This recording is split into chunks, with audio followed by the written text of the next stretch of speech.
True Crime South Africa is published in conjunction with Arena Holdings, publishers of Times Live, Business Live, Sowetan Live, and others. The opinions expressed in this podcast do not necessarily represent the views of Arena Holdings and its affiliates. The young lovers whisper in the darkened car.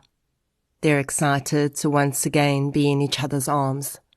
For them, the outside world does not exist. They're wrapped up in the passion of the moment. It's for this reason that they don't hear the crunch of gravel outside the car as heavy footsteps approach. They only realize that danger has snuck up on them when they hear the gun cock. Then, a hail of gunfire obliterates the sanctity of their solitude. This is True Crime South Africa. I'm Nicole Engelbrecht, and you're listening to episode 61, The Serial Crimes of David Mmbengwa.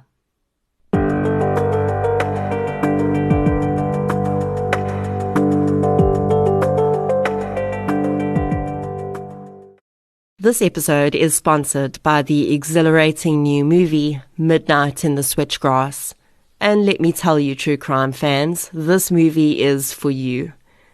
Two FBI agents cross paths with Crawford, a Florida cop who's investigating a string of murders that appear to be related. When an undercover sting goes horribly wrong, Crawford soon finds himself in a twisted game of cat and mouse with the killer. The movie stars Emile Hirsch, Megan Fox, Bruce Willis, and Colson Baker, also known as Machine Gun Kelly, and it looks seriously good. True crime fans will be pleased to hear that the movie is inspired by the real-life crimes of serial killer Robert Benjamin Rhodes, who's believed to have killed more than 50 women at truck stops across America. The movie is being released on the 29th of October, and I have 3 sets of double tickets to give away to 3 lucky True Crime South Africa listeners. All you have to do is be sure to follow True Crime South Africa on one of our 3 social media platforms, Facebook, Twitter, or Instagram, and look out for the post which will enable you to enter the draw.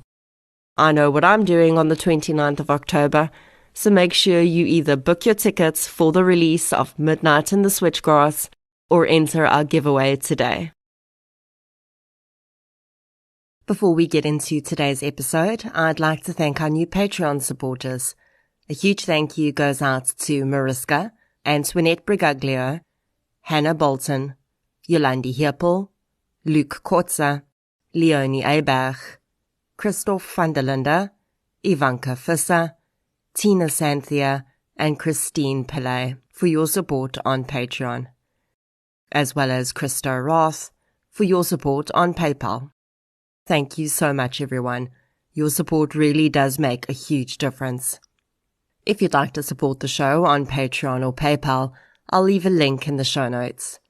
There are now additional ways that you can support the show, with 2 online businesses providing 10% discounts when you use the code TCSA10. You can get your health and beauty needs at King Online, and you can get all your printing requirements designed, printed and delivered by PrintCrowd. You can also help to support me as an individual creator by checking out the companion podcast I created with Showmax for the Devilsdorp documentary, or by purchasing the Krugersdorp Cult Killings audiobook on Audible, Google Play Books, or Apple Books. As always, any form of support is greatly appreciated, and it doesn't have to be financial. Sharing of episodes, inviting your friends and family to listen, and interacting on social media all go a long way to keeping the show growing and improving. You can also leave a review on the podcast app you use to listen. If your podcast platform does not have that option, a Google or Facebook review is equally helpful.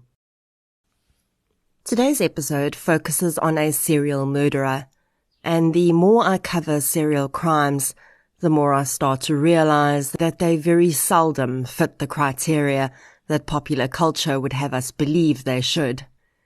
In so many other episodes where I've discussed serial murderers, and their actions haven't quite conformed to what we've come to expect, I've expressed surprise. But in researching this episode, I began to understand that, really, although some standard patterns might fit, you can never expect crimes committed by one human being to fit the pattern of another. Just as personalities, lifestyles, and histories differ, so do serial crimes. The perpetrator in today's episode is quite different from what one might expect in many ways. His manner of killing remained pretty much consistent, but his geographic location changed, and his victimology changed too. In researching this episode, I used several online resources, as well as the book Strangers on the Streets by Miki Pistorius. So let's get into episode 61, The Serial Crimes of David Mmbengwa. The following episode may contain sensitive material, including descriptions of violence, sexual assault, or graphic descriptions of injuries to victims. If you feel you may be triggered by such material, please consider this before accessing our content. To access trauma counseling or services, please see the helpline information on our show notes. David Ndvaleni Mmbengwa was born on the 10th of October 1966 in Thohoyandou, shortly before that town's incorporation. At the time of David's birth, Thohoyandou formed part of the Republic of Venda, which was a homeland for the Venda people of southern Africa. In South Africa, of course, at this time, apartheid rule was still in force, and as part of that government's so-called separate development policy, they allocated 4 homeland areas, which they acknowledged would be occupied by the indigenous people of those lands, and be allowed to develop separately from the rest of South Africa, with a view to eventual complete independence. For the homeland of Venda, this independence came in 1979, and the Republic operated as a separate country with its own laws, separate from South Africa. These homelands were, however, only recognized by the South African government as being separate countries, and the international community would not grant these states access to the world stage as independent from SA. It's very likely that the international community at the time saw these homelands as the apartheid government's way of circumventing sanctions that had been placed on them, and indeed, the different laws within Venda and the other homelands did allow for things like gambling, which was illegal in South Africa proper until 1996. When apartheid fell in South Africa and our first democratically elected government took control in 1994, the homeland states were once again incorporated back into South Africa, and the area David Mmbengwa and his family lived in fell within the borders of Limpopo, one of South Africa's 9 provinces. David was one of 7 children in his family. His mother and biological father struggled to raise their brood, and when David's father passed away when David was just a young boy, his mother quickly remarried. In Miki Pistorius's book, she says that traditionally in many African cultures, women are meant to be subservient to men and are not seen as people in their own right, but exist only as the property of men. For a large part of many cultures in the world, this is unfortunately true. But I did find conflicting information in this regard around the Venda culture specifically when I was researching. According to several sources I found, women are greatly respected within the Venda culture and will often head up important families, and it is their standing within a family that often dictates royal hierarchy. I would think that perhaps both of these accounts are partially true. While the original Venda tradition may well be to revere women, there is also something to be said for the overriding patriarchal society the family lived within, and how that would have impacted their family dynamics in the very traditional 70s and 80s. It is perhaps the relationship between David and his own mother that would shape his view of women more so than any cultural determination, in my opinion. And this would not just impact his view of women, but also other men, which would eventually play a major role in his crimes. It's alleged that David had not had a great relationship with his biological father, and when his mother remarried, his relationship with his stepfather was not much better. Mickey Pistorius says in her book that the part of his life that had the greatest impact on David's views were the extramarital relationships he'd witnessed his mother engaging in. It's alleged that he not only witnessed some of these sex acts themselves, which for a young boy would horribly skew his image of his mother, but he also began to direct his hatred toward the men his mother was engaging with. Perhaps because he viewed women more as pieces of property than actual human beings in their own right, he began to regard these men as breaking an unspoken rule between men that they would not take advantage of another's property. As was the case with many children in the more rural areas at that time, David completed only his primary school years and did not return to attend high school when his peers did. Instead, he hung around at home, occasionally helping around the house, and almost inevitably ended up getting into trouble.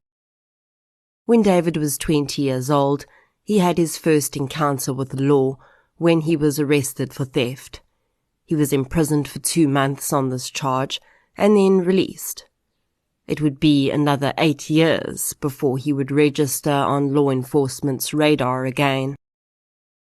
In 1994, when a new South Africa was born, David Mmbengwa took his first life. He was 28 years old when he and his uncle got into an argument and he stabbed the man to death in a brawl. Likely due to the circumstances, and perhaps partially due to David claiming that he defended himself, he was only found guilty of culpable homicide. He was sentenced to 6 years in jail, with 2 years suspended. It would be an event during this time in prison that would allegedly contribute to his future crimes. By the time David was incarcerated for his uncle's murder, he'd married Takalani Lydia Mmbengwa and had several children. While he was in jail, he received a visitor who informed him that his wife had been seen having an affair with a local taxi driver. Stuck in jail and having no control over the allegations being made about his wife infuriated David. He sat out 2 years of his sentence, and his anger seethed within him. Upon his release in 1996, David returned to his family in Thohoyandou. Whether or not he actually attempted to find employment at this point is unknown, but with his criminal record and meagre schooling, he would likely have struggled, and he soon returned to his life of crime. David moved on from the petty thefts he'd committed prior to his culpable homicide conviction and progressed to armed robbery, first with a knife and eventually with guns. His first recorded armed robbery after his release from jail was on the 16th of February 1996 when he attacked Zachariah Mudua.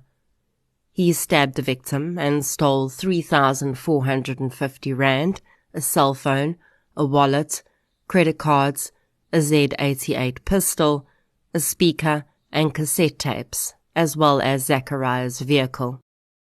David would later say that the thrill that he got from being so completely in control of another man was addictive. And now he was armed with a gun, which only increased his feelings of power. This is something that many serial murderers speak about. While knives and other weapons are dangerous, you need to be close to the victim to use them, and this often involves relinquishing a certain amount of control and giving the victim the opportunity to retaliate and gain the upper hand. With a gun, though, you pretty much have ultimate control over that person if they want to live. You can kill them from almost as far away as you like. You can force them to do whatever you want, and you don't even have to touch them. For men and women like David Mmbengwa, this level of control often helps to escalate their cruelty. Just a month later, on the 16th of March 1996, David attempted to rob a delivery truck carrying bread. He shot and wounded the truck driver, Simon Donyana. Almost exactly a month later, he shot and wounded a man who'd been visiting a restaurant in Thohoyandou. He stole 600 rand from this victim. In May 1996, David ambushed another bread truck and shot and killed the driver, Thomas Gandula. The following month, he killed another victim, Lawrence Muofe, in another robbery. Up until this point in June 1996, David Mbengwa's crimes had all been very similar. All had been robberies in which he'd either wounded or killed his victims.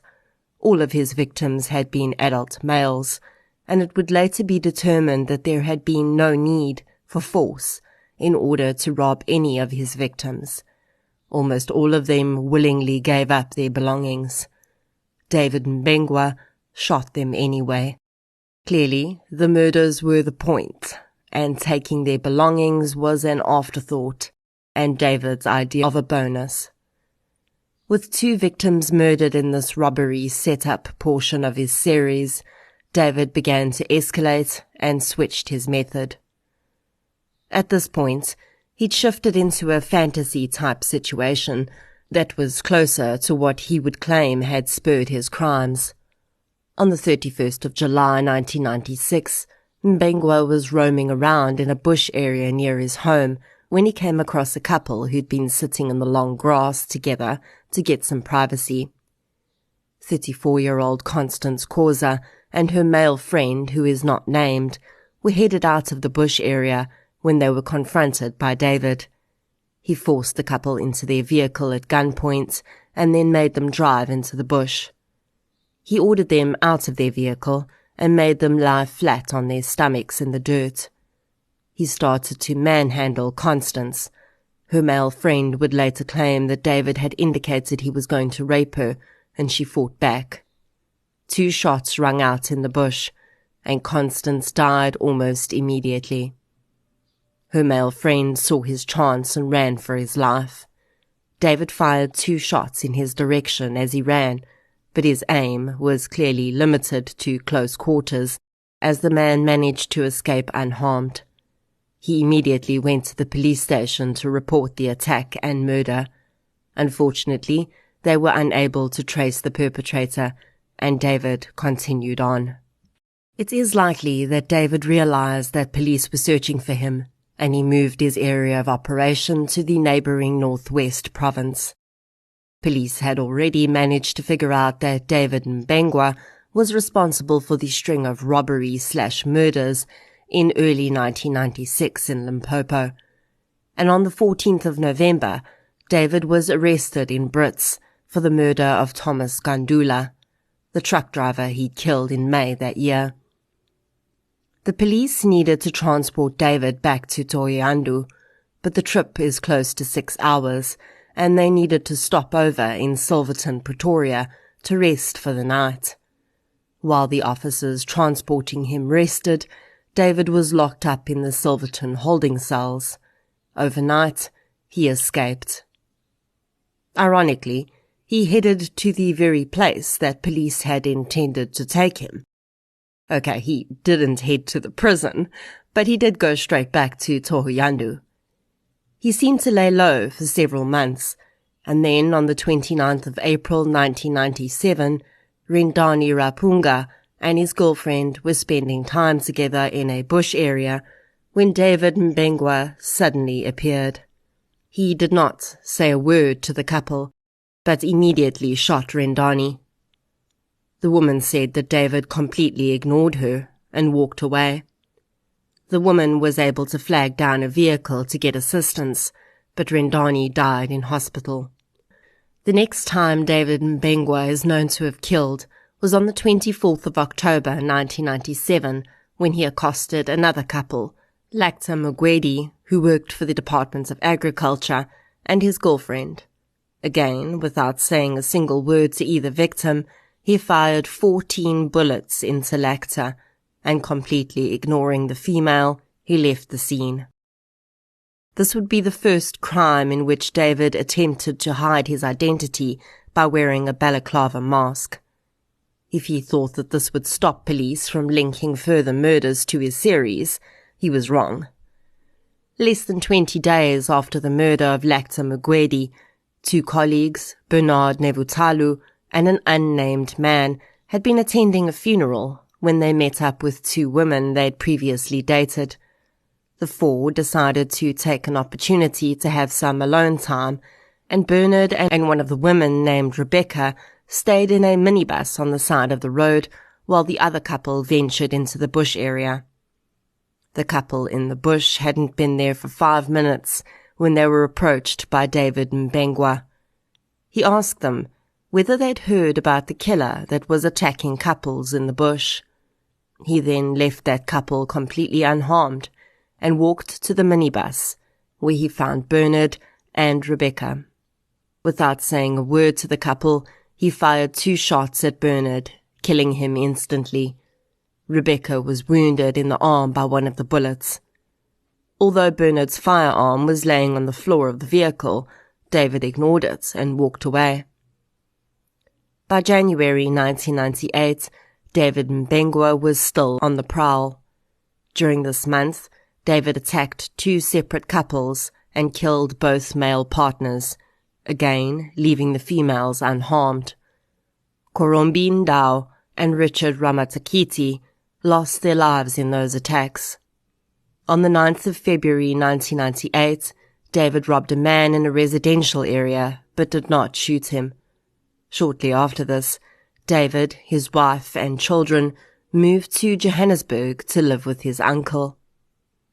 Residents of the area they'd moved to, called Kagiso, would have no idea what was coming for them. On the 22nd of April 1998, Norman Fikilepi's car broke down near the cemetery in Kagiso. He was relieved when he saw a VW Golf pull over, but when he approached the vehicle, his relief turned to horror. David Mmbengwa exited the VW Golf with his gun drawn and robbed Norman of his cash, firearm and shoes. David would return to the scene of this crime a month later to commit what would be his last murders. On the 27th of May 1998, a local murder and robbery detective, Johannes Makwane, pulled over near Kagiso Cemetery with his girlfriend, Doris Robote. The man who dedicated his life to solving murders was about to become the victim of a serial killer. David Mmbengwa approached the vehicle and shot and killed both Johannes and Doris. By June 1998, Captain Kwara Nenswekulu of Toyoyando Murder and Robbery Unit contacted the Investigative Psychology Unit in Pretoria. He believed that he had a serial murderer in his area, and he wanted the unit's assistance in verifying his suspicions and possibly putting together a profile to aid in the investigation. The unit tasked the most seasoned officer in the area, Superintendent Tolly Vliegtenberg of Bosveld Murder and Robbery, with assisting in the investigation. A task team was established by Vliegtenberg, and on the 7th of June 1998, the task team assembled in Tohoyandou. Elmarie Myberg from the IPU would be involved in the task team. In the first few hours of the investigation, David Mmbengwa's name was already mentioned. When the sites of many of the murders were plotted on a map, it was discovered that David lived close to many of the scenes. The team went to the last address they had for the Mmbengwa family and found it abandoned. Many items belonging to David were still there though, including discarded pornography, documents detailing the traditional role of women, books on religion and legal aid, and a Venda Bible. The ideas behind the items found matched ideals and values that the investigative psychology unit's profile said would be present in the killer. Mmbengwa was certain that they were on the trail of the killer. 2 days later, the task team visited Mmbengwa's mother. The woman shared details of her son's childhood and told police about her own infidelities. She then told Mmbengwa that David and his family had moved to Kagiso to live with a relative. She did not know the address that David was living at, but she gave them the workplace of the relative he'd moved there to live with. The next day, the task team headed out for Kagiso. They arrived first at the workplace of the relative, but the man was not at work that day. The task team slept over in Johannesburg that night, frustrated that they had to wait yet another day and risk more victims. The following day, Tuesday the 15th of June 1998, the officers found David's relative at his place of work. They explained the reason for their visit, and the man took them to the house in which David was living. David, however, was not there. While inside, though, they discovered a firearm next to the bed of the homeowner's son. The man explained David had given him the gun. When police ran the serial number, they realized that the gun belonged to slain police officer Johannes Makwane. With police telling the man that he was in possession of a murder victim's stolen firearm, he soon agreed to cooperate and directed police to a home in a nearby informal settlement. At 7 a.m. that morning, police descended on the home. Inside, they found David Mmbengwa, his wife and 3 young children. He was immediately arrested. Initially, the people living in the informal settlement were hostile toward police, attempting to drive them out. But when the team explained that they had a suspected serial murderer living among them, the baying crowd turned instead on David and his family and threatened to burn down the home they were sleeping in. The task team knew that they could not leave David's family unprotected in the informal settlement, so the team split in two. Half the team took David to the police station to begin the process of interviewing him, and the other half stayed with his wife and children while they packed up their belongings and then moved them to the safety of the relative's home in Kagiso. Inside the home, police found more pornography, another Bible with more highlighted phrases referring to the sanctity of marriage and the role of women in the home, and several more firearms. The task team took David back to the offices of the investigative psychology unit, where Mmbengwa, Inspector Molele, and a psychologist from the unit could interview him. Mmbengwa started by asking David questions about his childhood and his views on religion. Whether by chance or by design, it turned out that Inspector Molele was someone that David would hold in high regard. Molele was a prince in the Venda line of royalty, and as such, David felt the need to be compliant in his presence.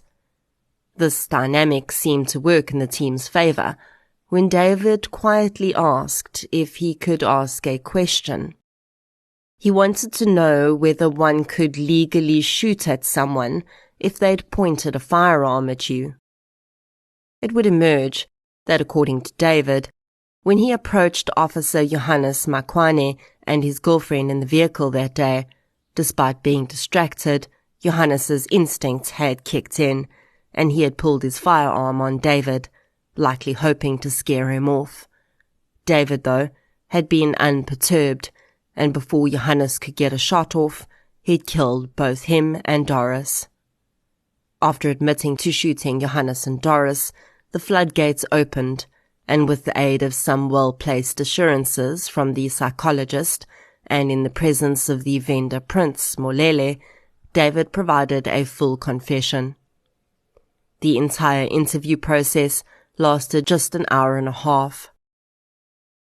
When the task team transported David back to Thohoyandou, he claimed in a subsequent interview that his uncle, Samson Nevutanda, had supplied him with the cache of guns police had found, and that he had masterminded the bread truck robberies.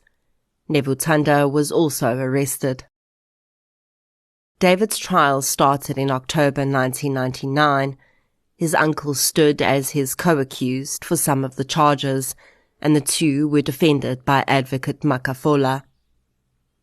The trial continued for 2 months, before being postponed briefly for the Christmas holidays in December. When it resumed in January 2000, David had barely been in the courtroom for a few weeks in the complex trial when Mother Nature proved that there is no force greater than her. Intense tropical cyclone Leon Eileen made landfall in Madagascar on the 17th of February 2000. The Category 4 tropical cyclone would go on to wreak havoc across southern Africa in the days to come. In Limpopo, 21 people would lose their lives, and flooding and wind damage left devastation to the value of $300 million before it moved on.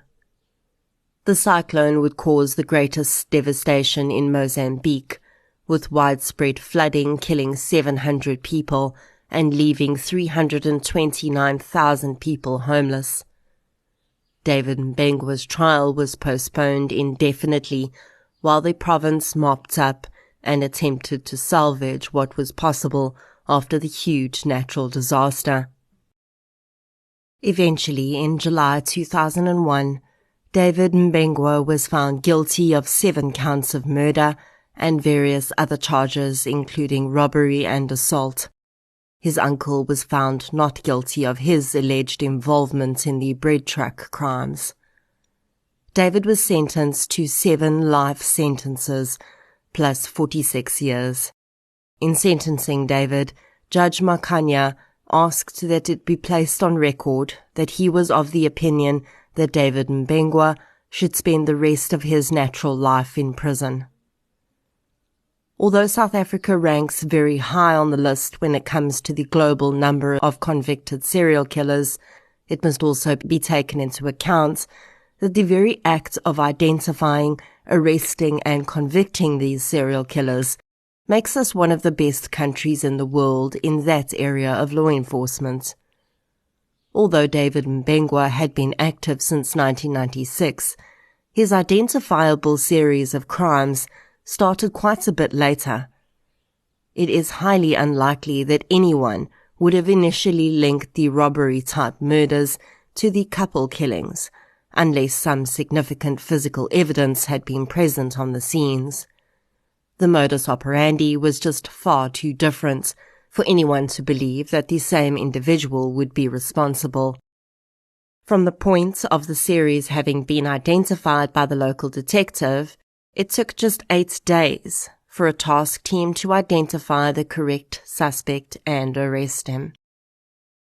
Some sources claim that David Mmbengwa had been following what he deemed to be a divine mission when he attacked couples in the latter part of his series, and while his religious beliefs and his traditional patriarchal upbringing may very likely have contributed to his crimes, his early robbery-type crimes seem to indicate that he was not driven by such ideals at all. Rather, Mmbengwa seemed to have very simply enjoyed the power he had over other men when he killed them. This makes him quite different from many other serial killers, in my opinion. Most often, when we see serial offenders with issues around their mothers, they'll focus on female victims, and especially considering the fact that David had been exposed to sex at such an early age, it's surprising to me that rape did not form part of his fantasy.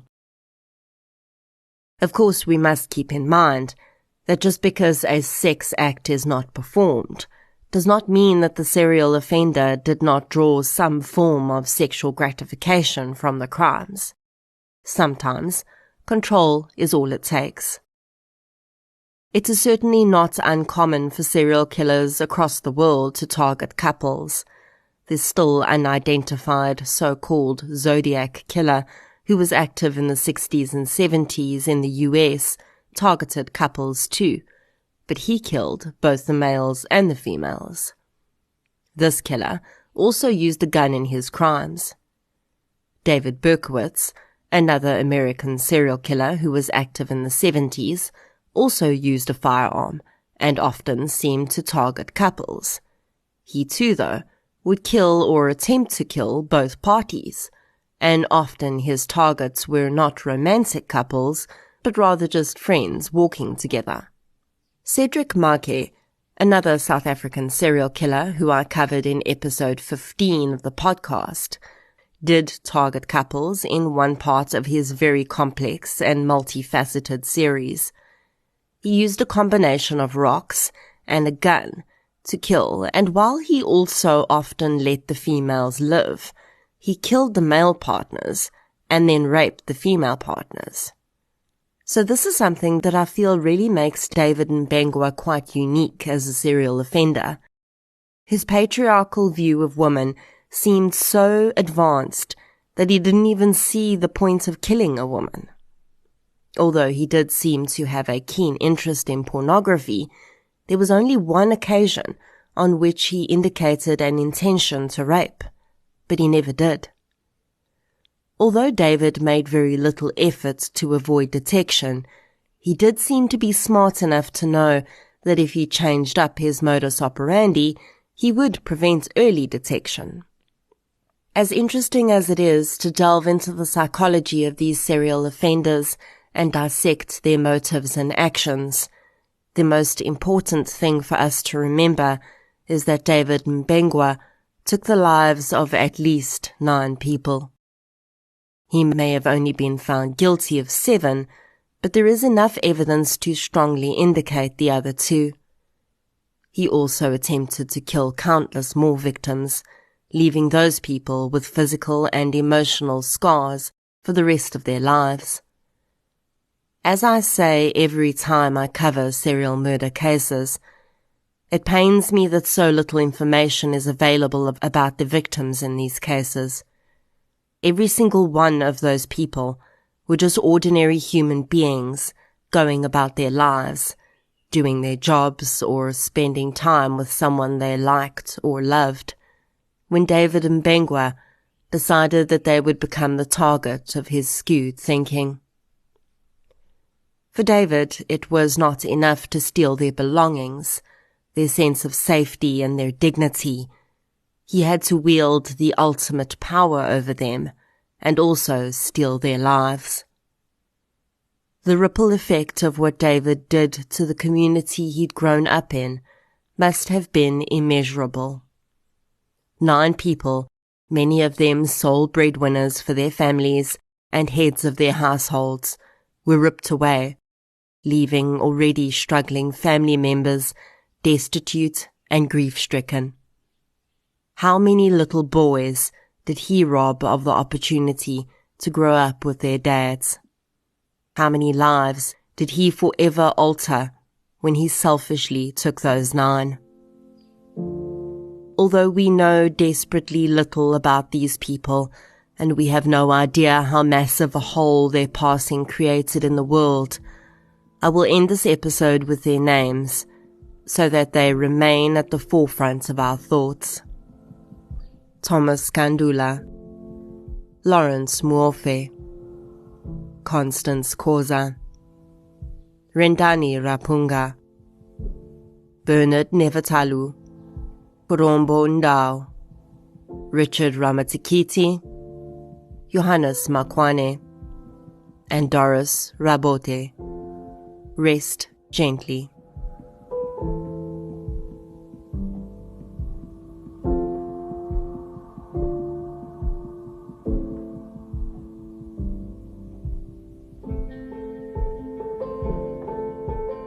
Thank you for listening to episode 61. The Serial Crimes of David Mmbengwa.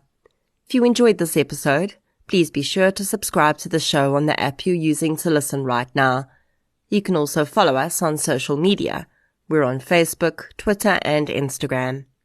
I'll be back next Friday with a Spotlight minisode. Until then, thank you for your support, and I'll chat to you soon.